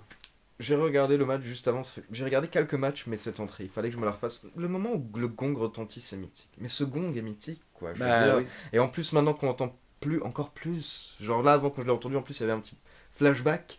Mais ouais, non, le gong et l'entrée qui est plus long que le match. Mais, honnêtement, moi, c'est ce qui. Je voulais voir ça. Je Mais voulais c'est- voir c'est- ça. Cette entrée de The Undertaker avec 75 000 personnes dans la salle, 78 000 d'après la WWE, qui gueulaient comme des malades. Yann, à ce moment-là, m'a dit, il a pris ma caméra parce qu'il m'a dit, t'inquiète, je vais filmer, vis le Ouais, moment. il est gentil, c'est Vis le Yann. moment. Parce que lui, Il joue le heel. il l'a donc, vécu pas mal des entrées Ah bah, de Taker oui, et il l'a tout, donc vu. il m'a dit, toi, vis le. Il a catché avec lui à Japan Expo aussi. Donc au final, c'est exactement ce que j'ai fait. Moi, j'ai pas filmé, je me suis juste posé comme ça et j'ai regardé. Ah, j'ai kiffé, mesdames et messieurs. 2 minutes 45 de match, une grosse domination de la part du Taker, et à la fin, chokeslam, tombstone pour la victoire. Bon, On c'est a eu presque Taker, on était dommage, content. avec le recul, c'est presque dommage d'avoir gâché ce Cena Taker à WrestleMania à ce moment-là. Après, sur le moment, ça fait un moment, un WrestleMania moment, mais c'est vrai que enfin, quand on connaît l'histoire entre Cena et Taker du tout début, où Taker lui serre la main, la feud ensuite, C'est clair. le rappeur contre le Taker, et toute l'histoire légendaire de ces deux personnages, on aurait aimé peut-être qu'il y ait un match plus en apothéose, quoi. Bah, on peut imaginer différents. Il y a différents scénarios possibles entre ces deux catcheurs. Il y en avait un, comme tu l'as dit, c'était ça. C'était le petit match rapide comme ça, WrestleMania Moment, qui au final a marqué les gens. Mais c'est vrai que Taker et Cena, ils ont le potentiel pour faire quelque chose. Mais là, l'Undertaker était pas bien, on l'a vu dans le C'est Last ça Ride, aussi, honnêtement. il était pas capable de faire plus. Donc, Donc voilà, il a fait ce qu'il pouvait. Même si je crois que dans la slide, il expliquait que justement il s'était préparé pour un long match juste pour ce WrestleMania et qu'au final il était quand même un petit peu déçu qu'on lui donne que 2 minutes 45. En tout cas, il était sur la carte, ça nous a marqué. Le match suivant, on en a déjà parlé lors d'un épisode précédent, on avait expliqué ce qui s'était passé. Brian et Shane contre Sami Zayn et Kevin Owens. Si Zayn et Owens perdent, ils sont virés de SmackDown. Et ce qui se passe, c'est que avant même que le match ne démarre, ils attaquent Shane et Daniel Bryan et Kevin Owens porte un powerbomb sur le bord du ring à Daniel Bryan, ce qui fait que Bryan est ramené et ramené oui, en oui, donc coulisses. on se dit, il n'y aura pas de retour, oh là là, que se passe-t-il Et voilà, là c'est exactement comme tu as dit, les schémas qu'on connaît. Donc au bout de quelques minutes, on était tous en train de regarder la rampe en attendant que Bryan revienne. Donc c'est exactement ce qui s'est passé. Shane McMahon a galéré pendant plusieurs minutes. Une fois que Daniel Bryan est revenu, ils ont été lancés. Bryan a remporté le match pour son équipe. Et du coup, Zayn et Owens sont virés de SmackDown. Mais justement, du coup, ils vont se débrouiller le lendemain à Oui, Raw. débarque à Raw. On enchaîne avec Nia Et Jax. retour, bon, on l'a déjà évoqué dans l'épisode précédent, mais presque dommage ce retour de Brian à ce moment-là. L'entrée était bien. Et après, Mais les gens sont déjà crevés, hein. ouais. Là, les gens sont déjà très fatigués. Il y a déjà eu énormément d'émotions, c'est ça aussi, c'est que tu peux pas... C'est pour ça que je trouve que c'est plutôt une bonne idée maintenant qu'ils fassent 2 soirées. Après, je peux comprendre les gens qui n'aiment pas, mais ça permet quand même de condenser, pas forcément, non, justement d'étaler un peu plus les émotions que Mhm. tu vis. Grosses émotions au premier soir, grosses émotions le deuxième soir. Mais si tu mets tout ensemble, trop d'émotions. Hein, voilà. Et là, je crois que c'est un peu ça. C'est WrestleMania là, c'est long. Et il y a déjà eu des trucs fous. Et Daniel Bryan, ça devrait être. Ça, normalement, là-haut, c'est le niveau d'être un truc encore plus fou. Ça devrait être au centre de tout. Mais il y a déjà eu trop de trucs qui sont au centre des attentions. Ouais, moi je suis totalement d'accord. Franchement, quand t'es Donc ils auraient posé... peut-être dû attendre du SummerSlam, ils auraient peut-être dû attendre. Enfin voilà, peut-être pas WrestleMania. Si tu veux pas en faire le truc principal, tu vois, C'est ils auraient pas... pu en faire le truc principal d'un SummerSlam. Mais en tout cas, comme tu l'as dit, ces WrestleMania là, on est quand même sur 6-7 heures de show. Quand Eh tu oui. prends kick-off plus pré-show ensemble, il y a un moment où à la fin, tu peux pas être aussi chaud, c'est clair. Plus le show avance. En tout cas, donc, je voulais parler du prochain match parce que je me suis rappelé, en regardant WrestleMania, qu'honnêtement, c'était une des rares fois, peut-être la seule fois, où j'ai été derrière Nia Jax à la WWE. Ce run de Nia Jax, où Nia Jax était challengeuse face à une Alexa Bliss, je me rappelle que j'étais à fond derrière Nia Jax et j'espérais. Elles étaient copines et C'est ça, après Naya s'est rendu compte qu'Alexa l'utilisait par exactement. des images filmées dans la Exactement. loge. C'est ça, oui, le micro qui était resté ouvert en fait, et du coup on Ouais. a entendu qu'Alexa Bliss se C'est marrant bloquait. parce que tu vois, pareil, hein, il y a beaucoup de rivalités qu'on a totalement oubliées, bah celle-là on s'en souvient. Mais moi Donc j'aimais c'était bien plutôt Nia bien Jax fait. à ce moment-là. Je pense qu'elle avait pas encore blessé trop de monde, du coup je... Elle avait pas encore lancé la carrière de Becky. Ouais, entre autres. Mais oui, non, il y avait quelque chose, et honnêtement, sa victoire à WrestleMania a une belle pop. Tu sens que la foule était contente pour Nia Jax, un petit peu à la manière de la foule qui était contente pour Tamina Et cette ouais. année. Honnêtement, des catcheuses qui sont peut-être pas souvent très utilisées au top, et du coup, pour une fois qu'elles avaient leur chance, les fans sont contents. On en a parlé juste avant, l'autre vainqueur du Royal Rumble, Shinsuke Nakamura, qui avant affronté Jay Styles. Lors de leur rivalité, une fois que Nakamura a remporté le Rumble, ils mentionnent leur match de la New Japan qui avait lieu en Ouais, 2016. ouais. Et avec des photos même, je crois, achetées à Pro Wrestling Insider. Je crois qu'il y a des photos, et Jay Styles qui dit, il fait tu m'auras pas comme ça, sache que c'est plus 2016, on n'est plus au Japon, Grosse etc. déception. Parce que le match décolle pas. Vraiment, tout le monde voulait. Tout le monde voulait. Les gens étaient encore une fois fatigués, hein, mais je pense que s'il y avait eu cette étincelle, si ça avait décollé, les gens auraient été ravis. Après que AJ Styles gagne, mais c'est 20 minutes de match, donc ils leur ont laissé le temps, mais je sais pas, j'ai pas compris. Non. J'ai pas compris ce qui s'est passé. J'ai pas compris pourquoi ça s'est pas passé. Je ne Trop sais de pas. pression, je sais pas, mais... Mais non, parce que la pression n'était pas vraiment sur eux. La pression était sur Bryan, la pression était sur Angle et Rousey, elle était sur Lesnar et Reigns qui sont en main event. Il n'y a pas. Enfin, je veux dire, ils n'étaient pas mis en avant. Ouais. Tu vois, le fait que Shinsuke Nakamura soit dans notre journée interview, ça, c'est une preuve aussi, parce que ben, vous avez vu dans notre journée interview, il n'y a pas Roman Reigns, il n'y a pas Brock Lesnar, il n'y a pas Ronda Rousey, il n'y a pas Kurt Angle, il n'y a pas Triple H, il n'y a pas Stephanie McMahon. Ils n'envoient pas les super main eventers pendant une journée, parce que ça dure, pour les superstars, pour nous aussi, hein, cela dit, ça dure 6 heures. 6 heures où tu es dans une pièce, debout, euh, avec rien à manger. Enfin, voilà, c'est pas non plus le bagne. Hein, pour les plus récents d'entre vous, c'était comme ça qu'on appelait les prisons à banque. Au bagne, c'est là où mon frère il est né. Ça m'étonne pas. Voilà, parfois, citons du pagnol, ça ne coûte rien. Mais les journées, principalement pour les superstars, c'est ennuyeux. Enfin, c'est un peu chiant. Tu passes de Chiro et moi à nos magnifiques amis de Fox News Mexico, Madame Finn Balor aujourd'hui et sa camarade. Mais après, tu te tapes aussi des journalistes qui n'ont jamais de regarder de catch et qui vont te regarder un petit peu de. Alors, ouais, demain, WrestleMania, t'as un slip. Enfin, ils ont ça aussi, hein, faut pas croire. Non, mais parce qu'on a toujours l'impression, la France et tout. Non, non, aux États-Unis, c'est pareil. Les journalistes américains, ils n'ont pas plus de respect pour le catch que non, les journalistes français. C'est une image qu'on se fait parce qu'on se dit la W aux États-Unis, mais non. Donc, voilà, des journées. Donc, ils avaient pas. Je trouve. Enfin, je pense pas. Non, la pression, c'est le Tokyo Dome, je pense. La grosse pression, sais c'est pas, là. enfin, moi je me dis, peut-être que, parce qu'au niveau des fans de catch, c'était quand même le match le plus attendu, et je pense que les gens tellement attendaient qu'ils nous donnent un match de folie, que peut-être qu'ils sont trop montés la tête en mode faut qu'on donne un 5 étoiles, faut qu'on donne un 5 étoiles, et au final, ben, Mais moi, j'ai un souvenir, je l'ai pas revu. J'ai un c'était pas le souvenir cas. vraiment où, ouais, non, le match décolle pas. Il est Non, c'était mou, pas le il cas, est. c'était pas le cas, c'est sûr, et je me rappelle que c'est ce qu'on s'est dit avec Yann après le match également. Du coup, ce qui se passe, c'est que Nakamura perd. On a un petit peu la même fin que pour le titre féminin de SmackDown. Petit câlin entre Nakamura et Jay Styles, mais c'est là qu'on a un heel turn et qu'on a la trahison. Nakamura qui low blow AJ Styles et qui lui porte un Kinshasa derrière. C'est à partir de là donc que Nakamura va faire son petit heel turn. Belle entrée aussi pour Nakamura avec un petit musicien à WrestleMania 34, c'était pas mal. L'autre grand moment de WrestleMania 34. Braun Strowman avait remporté une bataille royale, ce qui fait qu'il devait avoir un match pour les titres par équipe de Raw face aux champions donc Cesaro et Sheamus. Les officiels avaient dit à Strowman, tu dois avoir un partenaire, c'est des matchs par équipe, ce sont les règles. Strowman a dit non, moi je vais gagner tout seul. Et on s'attendait à tout le monde. Moi, justement, je ne l'ai pas cité tout à l'heure, mais on avait aussi Kalisto en interview dans la journée d'interview. Et comme il n'était pas sur la carte, bon, après, il y avait la bataille royale André le Géant, donc il était dessus. Mais j'étais un peu parti dans ce truc-là, parce qu'en plus, nous, on n'avait pas 205 Live, on n'avait plus peut-être Main Event à ce moment-là, donc on n'avait quasiment plus Kalisto à l'antenne. On savait plus trop où il en était au niveau de sa carrière à ce moment-là. Donc, pour trouver un angle, je dis bah tiens, ça pourrait être lui le partenaire de Braun Strowman, tu vois, le Ça aurait géant. Parce que Big Show, Rey Mysterio, ça a fait Mhm. équipe. André le Géant a fait équipe avec Edouard Carpentier, plus High Flyer et d'autres superstars plus petites. Donc je me doutais bien que ce serait pas Kalisto, bien sûr. Mais c'est vrai que ça avait fait un petit peu comme l'œuf, tu sais, qui avait donné lieu au Gobbledygooker, au Survivor Series. Il y avait une grosse attente. Et bon, sur le coup, oui, youpi tralala, mais bon, ça donne lieu à un magnifique segment le lendemain à Raw, je crois, ou la semaine d'après à Raw, quand ils disent bon, ben, on va devoir rendre les titres parce qu'en fait, Nicolas, il a école. Il peut pas être là, il a école, le petit, voilà.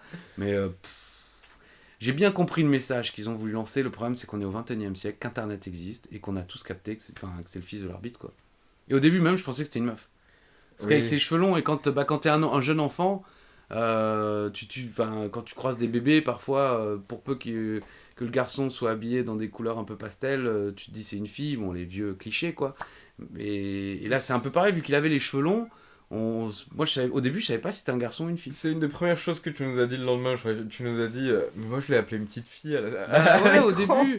Mais parce que bah, il est tout petit, donc il a ce visage qui peut être à la fois masculin ou féminin. À cet âge-là, si t'as les cheveux longs, bah voilà. Ça a été beaucoup critiqué, notamment par les personnes qui ont regardé le show donc à la télé. Sur place, je trouve qu'honnêtement, ça passait. Sur place, pour les gens qui étaient dans l'arène, j'ai pas l'impression que ça ait déplu aux fans. Donc Strowman fait son entrée, il prend le micro et il dit que ce soir, mon partenaire, ça va être l'un d'entre vous. Et donc là, les gens... Mais donc là, moi, je trouve ça cool. Évidemment, tu pouvais pas prendre un vrai fan. Bien sûr. euh, et parce que le mec il se sent pousser les ailes tout d'un coup, il veut Tu monter sais pas sur les comment il va cordes. réagir, Bien oui. sûr, et il peut se péter la gueule, il peut se blesser, il peut même blesser un catcheur, ça peut arriver, hein. Donc c'est sûr. Mais moi, j'étais plus jeune, à un moment, il y avait Dino Bravo et l'Ultimate Warrior qui faisaient un concours de pompes. Et d'abord, il faisait des pompes avec Jimmy Hart sur le dos. Et puis après, Dino Bravo, il dit non, on va prendre quelque chose de. Hein, on regarde dans le public. Vous là-bas, vous là-bas. Et il montre un gros mec chauve, grand et tout. Et un- vraiment une baraque. Alors il le fait venir sur le ring et il fait 3 pompes avec le gars sur le dos. Oh putain, c'est impressionnant. Et le Warrior fait des pompes aussi. Et le mec, tu vois, il est un peu gêné.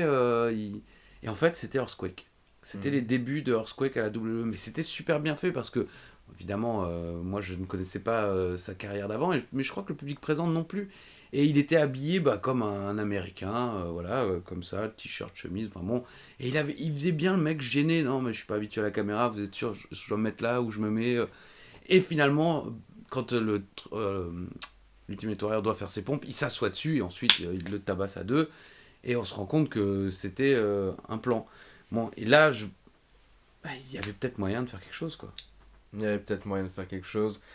Les gens n'ont pas aimé, oui, parce ils ont trouvé que c'était pas cool en fait pour Sheamus et Cesaro de perdre les titres par équipe face à un enfant. C'est sûr. Ça a été l'une des remarques critiques principales. Après, voilà, ça Bah reste ouais. la WWE, ça reste du divertissement. C'est Strowman, bien entendu, qui a catché pendant tout le match.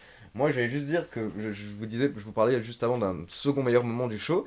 Pour moi, le second meilleur moment du show, à part Ronda Rousey et aussi Taker, etc., c'est quand Strowman se retrouve à galérer à un moment face à Cesaro et Sheamus et du coup il se tourne vers son coin. Et il commence à lever la main. C'est la pop la plus folle de la soirée avec Ronda Rousey. Parce qu'il commence à aller vers Nicolas et les gens, mais pop de ouf, genre waouh, il va rentrer dans le match, c'est pas possible. Et Strowman effectue le relais. Et là, Nicolas rentre dans le ring, mais on sait très bien qu'il va pas se battre. Mais c'est con parce que. Et c'est vraiment, ça sert à rien, je veux dire, parce qu'il effectue le relais.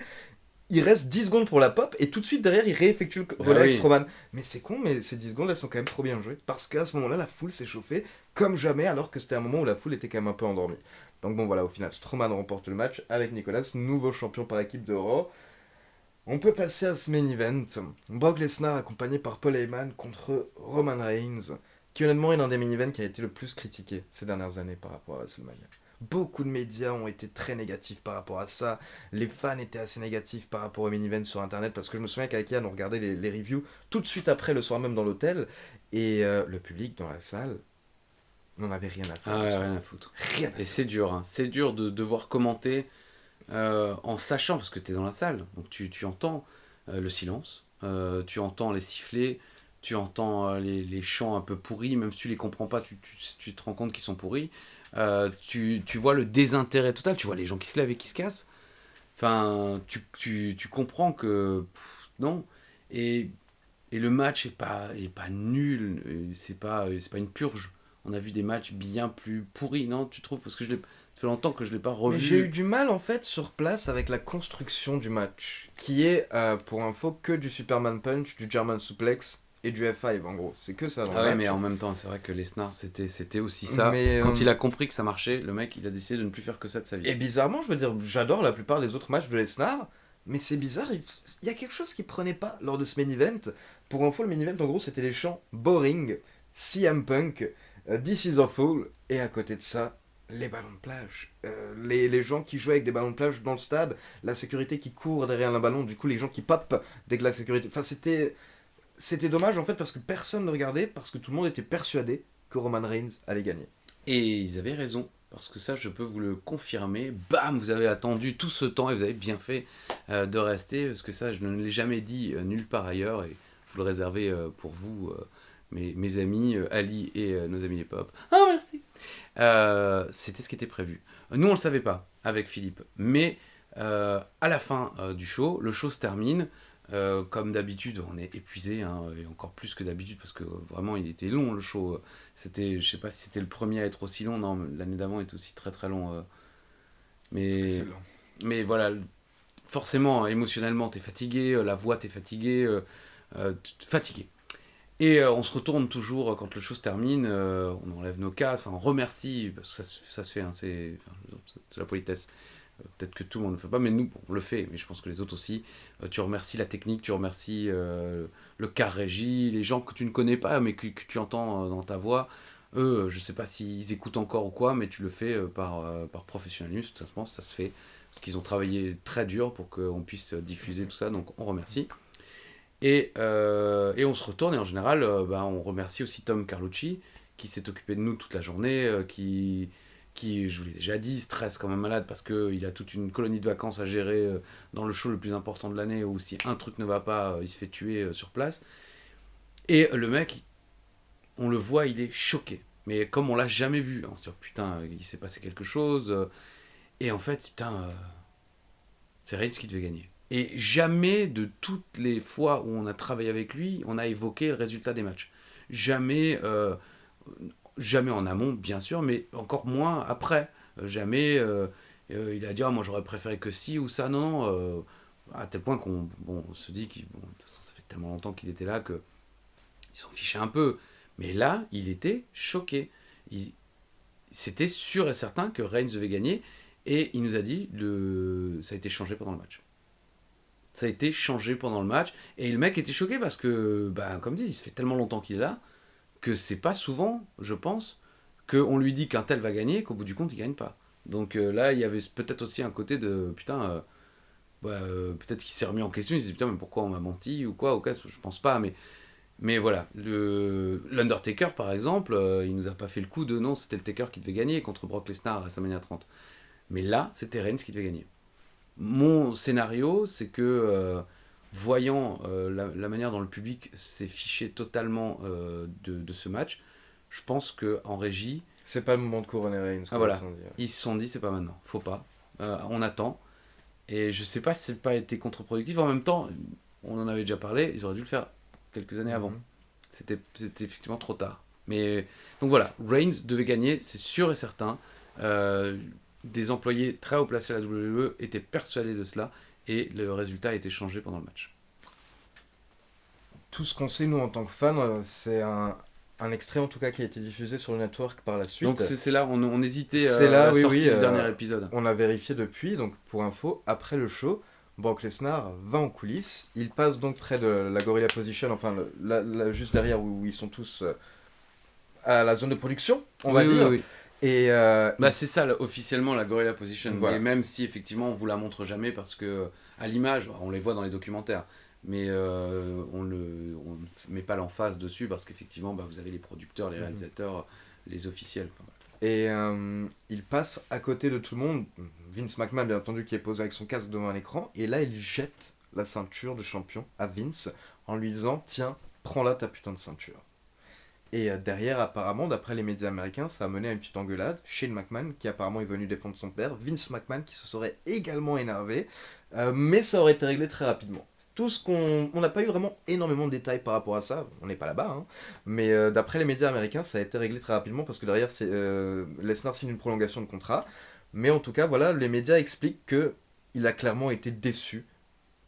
Parce que au final, ça compte quand même pour lui. Ce qu'il fait, c'est ton travail quand même. Et c'est un main event de WrestleMania, c'est pas rien. Ouais, bien sûr. Et il a quand même été déçu par ce main event parce qu'il comprenait que là, voilà, le match a été une catastrophe. C'était un petit peu quand même une catastrophe. Donc, Bah, c'est-à-dire, et en plus, c'est le dernier match, quoi. Donc, tout le monde c'est part ça. là-dessus.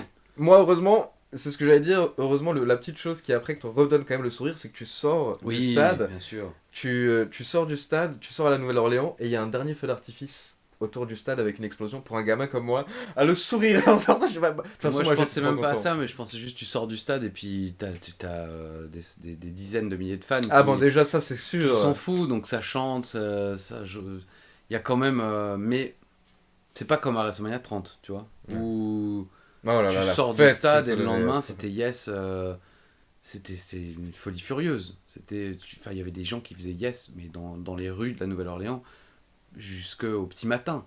Là, évidemment, l'ambiance était un petit peu plus morose parce que le dernier match coupe un petit peu le tout, quoi. Non, là, la folie furieuse, c'était plutôt les Beach Balls, justement, et ça va continuer, pour info, dès le lendemain, lors de Raw. Donc on se retrouvera la semaine prochaine pour conclure ce petit week-end à la Nouvelle-Orléans avec un bon petit épisode de Raw. Il y aura un ou deux petits retours, il y aura des petits débuts comme ça, c'était pas mal, on va dire. On passera l'après-midi ensemble, justement, nous, du coup, à la Nouvelle-Orléans, avec Yannou de Wrestling Clinic. Comme d'habitude, n'oubliez pas de liker la vidéo, de vous abonner à la chaîne, de cliquer sur la petite cloche pour être informé de la sortie des prochaines vidéos. On termine le week-end pro. Exactement, bah oui, il vous donnera un peu plus de détails. Lui, il se souvient, en plus, il a des images pour le prouver. Moi, j'ai pas tant d'images pour prouver tout cela. Quoi qu'il en soit, effectivement, prenez soin de vous, les amis. Et comme le disait Édouard Carpentier, la suite au prochain numéro. Bisous.